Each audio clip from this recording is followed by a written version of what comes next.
TV India.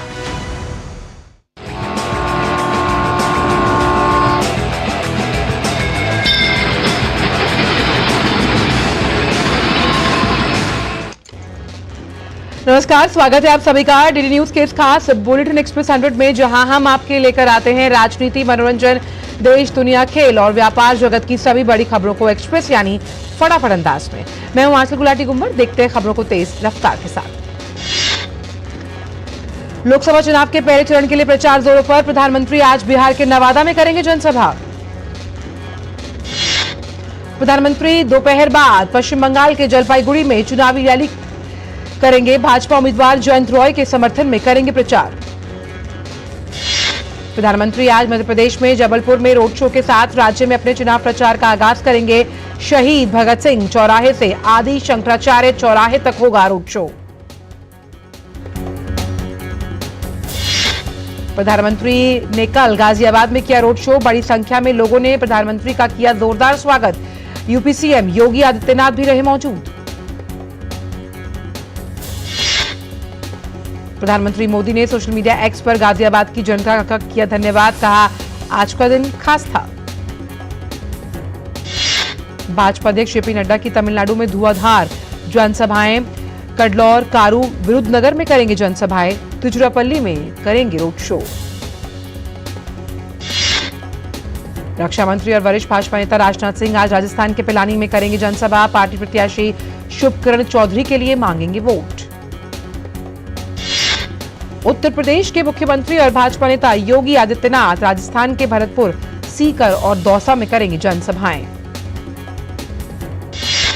प्रधानमंत्री नरेंद्र मोदी ने कल अजमेर में की जनसभा। कहा, भाजपा सरकार तीसरे कार्यकाल के पहले 100 दिन में भ्रष्टाचार के खिलाफ लेगी बड़े फैसले। प्रधानमंत्री ने सहारनपुर की जनसभा में कहा, कांग्रेस का चुनावी घोषणा पत्र देश की आशा आकांक्षाओं से कोसों दूर। कांग्रेस के घोषणा पत्र में मुस्लिम लीग वाली सोच छावी। केरल के मुख्यमंत्री पिनराई विजयन ने कांग्रेस के मैनिफेस्टो पर उठाया सवाल। बोले, कांग्रेस ने अपने घोषणा पत्र में सीएए पर क्यों साधी है चुप्पी। असम गण परिषद के अध्यक्ष अतुल बोरा ने कहा, कांग्रेस के मैनिफेस्टो पर किसी को विश्वास नहीं। चुनाव में किए वादे बाद में भूल जाती है कांग्रेस। पश्चिम बंगाल के मुख्यमंत्री और टीएमसी नेता ममता बनर्जी आज पुरुलिया में करेंगी चुनावी जनसभा। कांग्रेस अध्यक्ष मल्लिकार्जुन खड़गे ने जयपुर की रैली में कहा, राजस्थान का अनुच्छेद 370 से क्या वास्ता। अमित शाह ने भाषण पर दिया था बयान। गृहमंत्री अमित शाह ने मल्लिकार्जुन खड़गे के बयान पर साधा निशाना। कहा, भारत के मूल विचार को ना समझ पाने के लिए विपक्षी दल की इटालियन कल्चर जिम्मेदार। रक्षा मंत्री और भाजपा के वरिष्ठ नेता राजनाथ सिंह ने देशवासियों को आश्वासन दिया कि देश की सीमाएं पूरी तरह सुरक्षित। सिंगरौली में जनसभा के दौरान कही ये बड़ी बात। कांग्रेस अध्यक्ष मल्लिकार्जुन खड़गे ने कहा कि कांग्रेस देश में लोकतंत्र और संविधान बचाने की लड़ाई लड़ रही है। जयपुर की रैली में कहा, कांग्रेस की सरकार बनने पर सभी गारंटियां पूरी की जाएंगी। कांग्रेस नेता सोनिया गांधी ने जयपुर रैली में कहा, आज हमारे देश का लोकतंत्र खतरे में। संविधान को बदलने का षड्यंत्र रचा जा रहा है। कांग्रेस महासचिव प्रियंका गांधी ने जयपुर की रैली में पेपर लीक समेत कई मुद्दों को उठाया। कांग्रेस से निष्कासित नेता संजय निरुपम ने प्रियंका के बयान का वीडियो साझा कर कहा, अशोक गहलोत सरकार में पेपर लीक बड़ा मुद्दा। कांग्रेस जमीनी मुद्दों से है अनजान। चेन्नई में केंद्रीय मंत्री और भाजपा नेता स्मृति ईरानी ने राहुल गांधी से कहा, आप जैसे बहुत आए और बहुत गए, पर यह हिंदुस्तान था और रहेगा। केंद्रीय वित्त मंत्री निर्मला सीतारमण ने कांग्रेस पार्टी के घोषणा पत्र पर तंज कसते हुए कहा कि वायदे निभाने के लिए पैसा बचेगा ही नहीं। उन्होंने कहा कि इस तरह के वादे कर रहे हैं जिन्हें निभाने पर बजट में इतना घाटा होगा कि कोई पैसा नहीं बचेगा। भारतीय कम्युनिस्ट पार्टी ने लोकसभा चुनाव के लिए जारी घोषणा पत्र ईडी सीबीआई को संसद के दायरे में लाने का किया वायदा। लोकसभा चुनाव से पहले उद्धव ठाकरे गुट को झटका देते हुए महाराष्ट्र के पूर्व मंत्री और शिवसेना के उपनेता बबन राव घोलप कल मुख्यमंत्री एकनाथ शिंदे के अगुवाई वाली शिवसेना में हुए शामिल। उत्तराखंड से भी कांग्रेस को बड़ा झटका लगा है। पूर्व कैबिनेट मंत्री और वरिष्ठ कांग्रेस नेता दिनेश अग्रवाल ने पार्टी की सदस्यता से दे दिया इस्तीफा।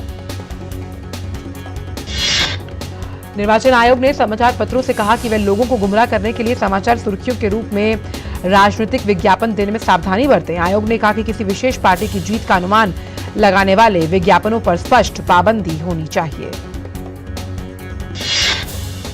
चुनाव आयोग ने कल पूर्वी मेदिनीपुर जिले के भूपति नगर में एनआईए टीम पर हुए हमले की मांगी विस्तृत रिपोर्ट। पश्चिम बंगाल के मुख्य निर्वाचन अधिकारी के माध्यम से मांगी गई रिपोर्ट। पश्चिम बंगाल की मुख्यमंत्री ममता बनर्जी ने राष्ट्रीय जांच एजेंसी के कर्मियों पर भूपति नगर में हुए हमले के बहाने चुनाव आयोग पर भी हमला बोला। उन्होंने एनआईए अधिकारियों पर ही स्थानीय महिलाओं को परेशान करने का लगाया आरोप। तृणमूल कांग्रेस आज एनआईए पर हमले को लेकर करेगी प्रेस कॉन्फ्रेंस। मुद्दे से जुड़े मामलों पर करेगी रहस्य से जुड़ी तमाम जानकारियों का उद्घाटन। पश्चिम बंगाल के राज्यपाल सीवी आनंद बोस ने एनआईए टीम पर हमले को पूरी गंभीरता से लेने के लिए कहा। राज्यपाल ने कहा कि जांच एजेंसियों को परेशान करने की कोशिश से किसी को फायदा नहीं होगा और इस मामले से सख्ती से निपटा जाना चाहिए। भाजपा प्रत्याशी लॉकेट चैटर्जी की कार पर हमला। चुनाव प्रचार के बाद लौटते हुए हुगली जिले के बांसबेरिया इलाके में बांस और लाठियों से कार पर हुआ हमला। लॉकेट चैटर्जी ने टीएमसी के गुंडों पर हमले का लगाया आरोप। कहा काली पूजा से लौटते वक्त शिल्पी चैटर्जी की अगुवाई में टीएमसी ने किया हमला। राजस्थान लोकसभा चुनाव के लिए कांग्रेस की कैंपेन कमेटी तैयार हो गई। इसमें पूर्व मुख्यमंत्री अशोक गहलोत और पूर्व उप मुख्यमंत्री सचिन पायलट समेत 32 नेताओं के नाम शामिल। दिल्ली के मुख्यमंत्री अरविंद केजरीवाल के समर्थन में आप नेता आज देश भर में सामूहिक उपवास करेंगे। आपके सभी मंत्री, विधायक, सांसद और पार्टी नेता आज जंतर मंतर पर सामूहिक उपवास रखेंगे। पंजाब की आप सरकार शहीद आजम भगत के गांव खटकर कला में सामूहिक भूख हड़ताल करेगी। मुख्यमंत्री भगवंत मान की अगुवाई में करेंगे भूख हड़ताल। सपा प्रमुख अखिलेश यादव आज गाजीपुर के मोहम्मदाबाद स्थित मुख्तार अंसारी के आवास पर पहुंचकर देंगे श्रद्धांजलि। इस दौरान वह वाराणसी भी जाएंगे। उपराष्ट्रपति जगदीप धनखड़ आज बोधगया के भारतीय प्रबंधन संस्थान के दीक्षांत समारोह में शामिल होंगे। उपराष्ट्रपति गया के महाबोधि मंदिर भी जाएंगे। भाजपा अध्यक्ष जगत प्रकाश नड्डा, अशोक राव चौहान, सुष्मिता देव, मोहम्मद नदीमुल हक, चुन्नी लाल गरासिया और अनिल कुमार यादव मदांदी ने कल राज्यसभा सदस्य के रूप में शपथ ली। आरएसएस प्रमुख मोहन भागवत आज वडोदरा में बुद्धिजीवी सम्मेलन में होंगे शामिल। आज सुबह वडोदरा स्थित मंदिर में करेंगे दर्शन। लोकसभा को लेकर बीएसपी के नेता आकाश आनंद आज बुलंदशहर और गाजियाबाद में करेंगे चुनावी प्रचार। धार की ऐतिहासिक भोजशाला में एएसआई सर्वे का काम 17वें दिन जारी। कल टीम ने आधुनिक उपकरणों के जरिए वैज्ञानिक पद्धति से करीब 9 घंटे सर्वे का किया काम।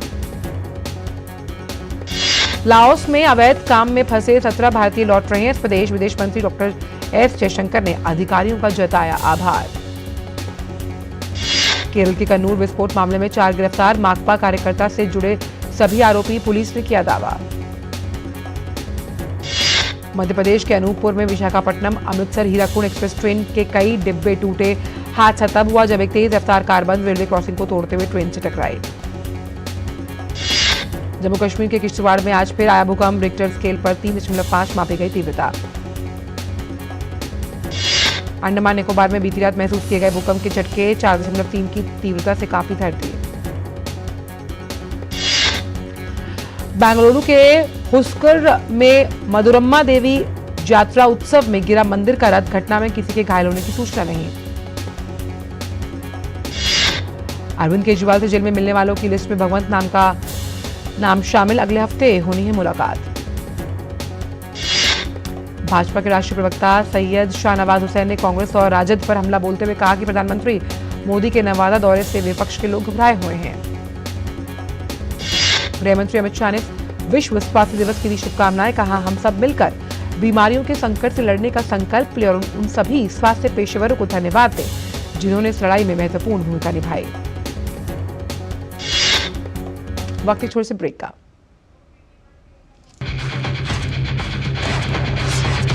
खबर आ रही है। ब्रेकिंग न्यूज की रेस से हटकर हम लेकर आते हैं आपके लिए सार्थक, सकारात्मक और प्रेरणादायी खबरें। खबरें सिर्फ हादसे नहीं होते, खबरें अच्छी भी होती हैं जो देती है हौसला, बढ़ाती है आत्मविश्वास। मुश्किल वक्त में भी जब लोगों ने दिखाया कुछ कर गुजरने का जज्बा, हम लेकर आते हैं अपने इस खास कार्यक्रम में आम लोगों के जज्बे की कहानियाँ। देखिए मेरे साथ गुड न्यूज जज्बा इंडिया का।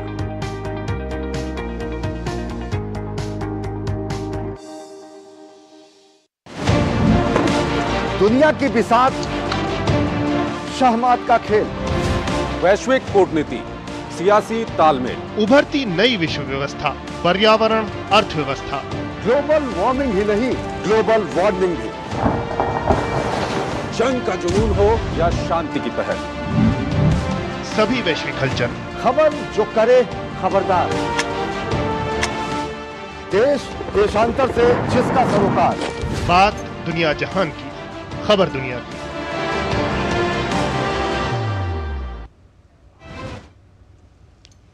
ब्रेक के बाद सभी का स्वागत और अब एक्सप्रेस 100 में रुक करते हैं अन्य खबरों का एक्सप्रेस अंदाज में।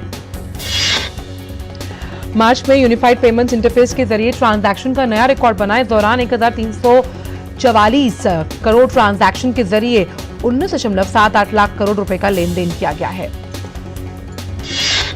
भारतीय रिजर्व बैंक ने लगातार 7वीं बार ब्याज दरों में कोई बदलाव नहीं किया। आरबीआई ने ब्याज दरों को 6.5% पर ही अपरिवर्तित रखा। देश का फॉरेक्स रिजर्व 14 करोड़ डॉलर बढ़कर 642.63 अरब डॉलर हुआ। इससे पहले देश का फॉरेक्स रिजर्व जो था वो सितंबर 2021 में 642.45 अरब डॉलर के स्तर पर था। यूपीआई की पॉपुलैरिटी और एक्सेप्टेंस को देखते हुए अब इसके माध्यम से कैश डिपॉजिट फैसिलिटी का प्रस्ताव है। ये सुविधा कैश डिपॉजिट मशीन्स में उपलब्ध करवाई जाएगी। भारत में इलेक्ट्रिक वाहनों की बिक्री साल 66% बढ़ने की उम्मीद। इसी के साथ साल 2024 के आखिर तक ईवी कुल पीवी बाजार का लगभग 4% हिस्से में होंगे। हीरो मोटोकॉर्प, बजाज ऑटो, टीवीएस, ओला इलेक्ट्रिकल मोबिलिटी को नई लॉन्च की गई इलेक्ट्रिक मोबिलिटी प्रमोशन स्कीम 2024 के तहत दोपहिया वाहन बेचने और सब्सिडी क्लेम करने की अनुमति दी गई। गवर्नर शक्तिकांत दास ने खुदरा निवेशकों के लिए एक ऐप बनाने की बात कही। ऐप सरकारी बॉन्ड और सिक्योरिटीज में पैसे लगाने के लिए खुदरा निवेशकों और आम आदमी की राह आसान करेगी। भारत दक्षता बढ़ाने और उत्सर्जन को कम करने के लिए अपने एयर स्पेस मैनेजमेंट को सुव्यवस्थित करने की योजना के साथ बढ़ रहा है आगे।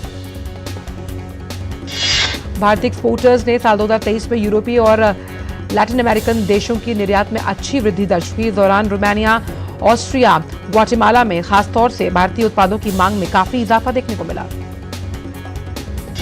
मेटा के फाउंडर मार्क जुकरबर्ग दुनिया के तीसरे सबसे अमीर व्यक्ति बन गए।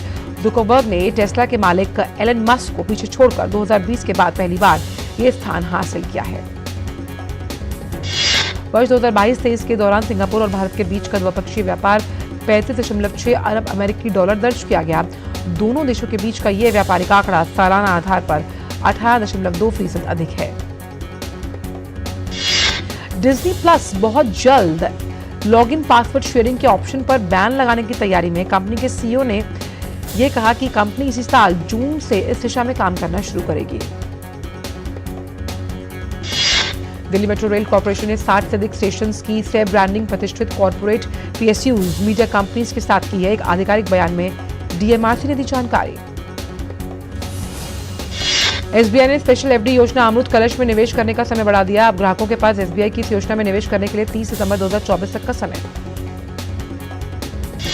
वित्त वर्ष 2022-23 के दौरान भारत और सिंगापुर के बीच द्विपक्षीय कारोबार में 18.2% का इजाफा हुआ। इस अवधि में दोनों देशों के बीच कुल 35 अरब डॉलर का कारोबार हुआ है। अर्जेंटीना में रहने वाले दर्जनों वेनेजुएला प्रवासियों ने स्वतंत्र चुनाव की मांग को लेकर विरोध प्रदर्शन किया। वेनेजुएला प्रवासियों ने वेनेजुएला के राष्ट्रपति के विरोध में और स्वतंत्र चुनाव कराने की मांग को लेकर ब्यूनस आयर्स की सड़कों पर मार्च निकाला। अर्जेंटीना में वेनेजुएला दूतावास वेनेजुएला वासियों को मतदाता के रूप में रजिस्टर होने की अनुमति नहीं दे रहा। कई लोग मतदान नहीं कर पा रहे। ये विरोध दुनिया भर में 50 से अधिक विरोध प्रदर्शनों में से एक, जिसे विपक्षी नेता मारिया कोरेना मचाडो के लिए समर्थन दिखाने को लेकर बुलाया गया था। इजरायली प्रधानमंत्री एक बार फिर अपने ही देश में घिरते हुए नजर आ रहे हैं। इजरायल के तेल अवीव में एक रैली के दौरान हजारों लोगों ने इजरायली प्रधानमंत्री के इस्तीफे की मांग की। साथ ही प्रदर्शनकारियों ने देश में आने वाले महीनों में तत्काल चुनाव कराने की भी घोषणा की है। इजरायली प्रधानमंत्री बेंजामिन नेतन्याहू को न केवल इजरायल के अंदर बल्कि इजरायल के बाहर भी बढ़ती आलोचना का सामना करना पड़ रहा है। पश्चिमी देशों ने भी अस्वीकार्य रूप से उच्च फिलिस्तीनी नागरिकों की संख्या और उससे जुड़े मानवीय संकट पर आक्रोश व्यक्त किया। अमेरिका में एक बार फिर गोलीबारी की घटना आई सामने। फ्लोरिडा में एक बार के भीतर गोलीबारी की घटना हुई है। गोलीबारी में 2 लोगों की मौत जबकि एक पुलिस अधिकारी सहित 7 लोग घायल। मेक्सिको के राष्ट्रपति आंद्रेस मैनुअल लोपेज ओब्राडोर ने इक्वाडोर से अपने राजनयिक संबंध तोड़ने का किया ऐलान। इक्वाडोर के पुलिस अधिकारियों ने राजधानी क्वेटो में स्थित मेक्सिको के दूतावास में जबरन घुसकर इक्वाडोर के पूर्व उपराष्ट्रपति जॉर्ज ग्लास को लिया हिरासत में। जॉर्ज ग्लास ने मेक्सिको के दूतावास में राजनीतिक शरण दिए जाने का अनुरोध किया। इस घटनाक्रम के बाद मेक्सिको के राष्ट्रपति ने इक्वाडोर के साथ राजनयिक संबंध समाप्त करने की घोषणा की। इस मामले में इक्वाडोर के विदेश मंत्री ने कहा कि मेक्सिको हमारे आंतरिक मामलों में हस्तक्षेप करके अंतर्राष्ट्रीय सिद्धांतों का कर रहा है उल्लंघन। WHO ने गाजा शहर के अल शिफा अस्पताल को लेकर किया बड़ा खुलासा। विश्व स्वास्थ्य संगठन की टीम ने कहा कि उसकी टीम अल शिफा अस्पताल तक पहुंचने में कामयाब रही। WHO ने जानकारी दी कि अल शिफा अस्पताल पूरी तरह से नष्ट हो चुका है। संयुक्त राष्ट्र की स्वास्थ्य एजेंसी WHO के प्रमुख टेड्रोस एडनॉम गैब्रियेसस ने बड़े पैमाने पर हुए विनाश का ब्यौरा देते हुए कहा, यह भी पाया कि हॉस्पिटल कॉम्प्लेक्सेस के अधिकांश जो इमारतें हैं वो बड़े पैमाने पर नष्ट हो गई हैं। उत्तरी गाजा में लगभग 70% आबादी भयावह भुखमरी का सामना कर रही है। बच्चों में कुपोषण रिकॉर्ड गति से बढ़ रहा है। अकाल जैसे हालात के बीच संयुक्त अरब अमीरात के 2 विमानों और मिस्र के 2 विमानों ने उत्तरी गाजा के अलग अलग इलाकों में 82 टन भोजन और राहत सहायता और आपूर्ति गिराई। आईपीएल में आज 2 मुकाबले खेले जाएंगे। दिन के पहले मैच में मुंबई इंडियंस और दिल्ली कैपिटल्स की टीमें आमने सामने। वानखेड़े स्टेडियम में खेला जाएगा मुकाबला। मौजूदा सीजन में दोनों टीमें अपने खराब प्रदर्शन के दौर से गुजर रही हैं। अब तक खेले गए 4 मैचों में दिल्ली कैपिटल्स सिर्फ 1 मैच जीत पाई। वहीं मुंबई इंडियंस को इस सीजन में एक भी जीत नसीब नहीं हुई। आईपीएल में आज दूसरा मैच लखनऊ सुपर जायंट्स और गुजरात टाइटंस के बीच खेला जाएगा। दोनों टीमें लखनऊ से भिड़ेंगी। इस सीजन में दोनों टीमों में अब तक 2 मुकाबले जीते गए हैं। लखनऊ सुपर जायंट्स के तेज गेंदबाज मयंक यादव पर भी आज सबकी निगाहें। गुजरात के लिए शुभमन गिल ने पिछले मैच में नाबाद 89 रन बनाए। अपने अच्छे प्रदर्शन को वो जारी रखने की करेंगे कोशिश। आईपीएल में शनिवार को खेले गए मैच में राजस्थान रॉयल्स ने आरसीबी को 6 विकेट से हराकर अपनी चौथी जीत दर्ज की। राजस्थान के खिलाफ मैच में पहले बल्लेबाजी करते हुए आरसीबी ने विराट कोहली के नाबाद 113 रनों की पारी को मदद से 20 ओवर में 3 विकेट गंवाकर 183 रन बनाए। राजस्थान ने 5 गेंद शेष रहते 4 विकेट पर 189 रन बनाकर मुकाबला अपने नाम किया। आरसीबी के खिलाफ मैच में राजस्थान के जोस बटलर ने शानदार बल्लेबाजी करते हुए नाबाद 100 रन बनाए। वहीं कप्तान संजू सैमसन ने 69 की अर्धशतकीय पारी खेली। रॉयल चैलेंजर्स के स्टार बल्लेबाज विराट कोहली ने राजस्थान रॉयल्स के खिलाफ शानदार शतक जड़कर कई रिकॉर्ड अपने नाम कर लिए। कोहली ने 72 गेंदों पर 12 चौकों और 4 छक्कों की मदद से नाबाद 113 रनों की पारी खेली। कोहली आईपीएल के इतिहास में सबसे ज्यादा रन बनाने वाले खिलाड़ी बने। कोहली ने आईपीएल में 7,500 रन पूरे कर लिए। वहीं ऐसा करने वाले दुनिया के एकमात्र बल्लेबाज। कोहली ने अपने टी20 करियर में 8,000 रन भी पूरे कर लिए। कोहली को 8,000 रन पूरे करने के लिए 110 रनों की जरूरत थी। उन्होंने नाबाद 113 रनों की पारी खेली, मुकाम भी अपने नाम कर लिया। कोहली राजस्थान के खिलाफ सबसे ज्यादा रन बनाने वाले खिलाड़ी बने। उन्होंने इस मामले में पंजाब किंग्स के कप्तान शिखर धवन को छोड़ा पीछे। धवन ने इस टीम के खिलाफ 600 से ज्यादा रन बनाए थे। भारतीय पुरुष हॉकी टीम आज ऑस्ट्रेलिया के साथ 5 मैच की टेस्ट सीरीज का दूसरा मैच खेलेगी। कल खेले गए सीरीज के पहले मैच में भारतीय टीम को 5-1 के अंतर से हार झेलनी पड़ी। फिडे कैंडिडेट 2024 चेस टूर्नामेंट में भारतीय युवा शतरंज स्टार आर प्रज्ञानंदा ने अपने हमवतन संतोष गुजराती विदित को हराया। टूर्नामेंट के तीसरे दौर में प्रज्ञानंदा ने संतोष गुजराती को 1-0 के अंतर से हराया और अगले दौर में किया प्रवेश। चेस टूर्नामेंट के महिला वर्ग में वैशाली रामेश बाबू ने बुल्गारिया की नूरगयूल सिलिमोवा को हराकर अपने अगले दौर में जगह को किया पक्का। भारत की अनुपमा उपाध्याय ने Kazakhstan international challenger badminton tournament के फाइनल के खिताब को किया अपने खिताबी मैच में अनुपमा ने हम वतन खिलाड़ी ईशा रानी बरुआ को दी मात। आयुष शर्मा की एक्शन थ्रिलर रुस्लान का ट्रेलर हुआ रिलीज। फिल्म 26 अप्रैल को सिनेमाघरों में दस्तक देगी। साउथ अभिनेता पृथ्वीराज सुकुमारन की फिल्म आडू जीवितम द गोट लाइफ 65 करोड़ से अधिक की कमाई के साथ मलयालम सिनेमा में पहले सप्ताह के अंत में सबसे अधिक कमाई दर्ज कर चुकी है। विजय देवरकोंडा और मृणाल ठाकुर की फिल्म फैमिली स्टार अपने ओपनिंग डे पर 5.75 करोड़ का कलेक्शन कर चुकी है। पुष्पा 2 का नया पोस्टर रिलीज करते हुए अल्लू अर्जुन ने फैंस को सरप्राइज किया। फैंस बेसब्री से कर रहे हैं फिल्म का इंतजार। विद्या बालन और प्रतीक गांधी की फिल्म 2 और 2 प्यार का ट्रेलर सोशल मीडिया पर रिलीज कर दिया गया। रोमांटिक कॉमेडी पर आधारित ये फिल्म 19 अप्रैल को सिनेमाघरों में होगी रिलीज। मिर्जापुर 3 का रिलीज का दर्शक बेसब्री से कर रहे हैं इंतजार। इस साल के अंत तक पंकज त्रिपाठी की most popular series Mirzapur release हो जाएगी। फिल्म बाहर आज चवन प्रकाश रिलीज हो चुकी है। इसमें अमोल गुप्ते और हिमानी चावला के अलावा नमोशी भी नजर आए हैं। फिल्म हीरा मंडी के नवाबों के फर्स्ट लुक को जारी कर दिया गया। भंसाली के सीरीज में फरदीन खान, शेखर सुमन, अध्ययन सुमन और ताहा शाह नजर आने वाले हैं। विक्की कौशल ने अपनी फिल्म छावा की शूटिंग पर ली पूरी। एक सोशल मीडिया पोस्ट साझा कर अभिनेता ने इस बात की जानकारी दी। फिल्म में विक्की छत्रपति संभाजी महाराज के किरदार में आएंगे नजर। राजकुमार राव की आगामी फिल्म श्रीकांत का पहला लुक हुआ जारी। मशहूर उद्योगपति श्रीकांत की जिंदगी पर आधारित ये फिल्म 10 मई को होगी रिलीज। और एक्सप्रेस 100 में इतना ही। दीजिए इजाजत, नमस्कार।